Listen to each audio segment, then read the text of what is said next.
ബലാത്സംഗ കേസിൽ ജയിലിൽ കഴിയുന്ന രാഹുൽ മാങ്കൂട്ടത്തിൽ എംഎൽഎയുടെ ജാമ്യ ഹർജിയിൽ പത്തനംതിട്ട ജില്ലാ സെഷൻസ് കോടതിയിൽ വാദം കേൾക്കും. എസ്ഐടി റിപ്പോർട്ടും കോടതിയിലെത്തും. രാഹുലിനെതിരെ കൂടുതൽ തെളിവുകൾ ക്രൈംബ്രാഞ്ച് കോടതിയിൽ സമർപ്പിക്കും.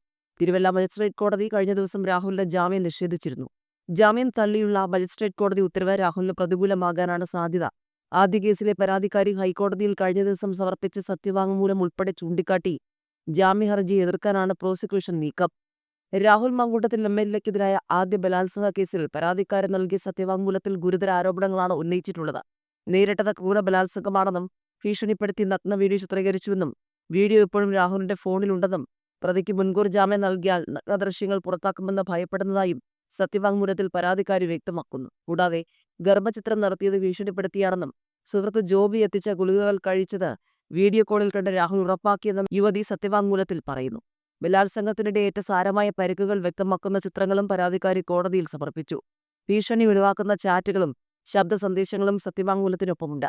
ജാമ്യാപേക്ഷയിൽ രാഹുൽ പറഞ്ഞത് വക്രീകരിച്ച വസ്തുതകളും അർത്ഥസത്യങ്ങളുമാണെന്നും വിചാരണ കോടതിയെയും ഹൈക്കോടതിയെയും തെറ്റിദ്ധരിപ്പിക്കാൻ ആസൂത്രിത ശ്രമം നടന്നു. പ്രതി സാഡിസ്റ്റും ഗുരുതരമായ മനോവൈകൃതമുള്ളയാളുമാണ്.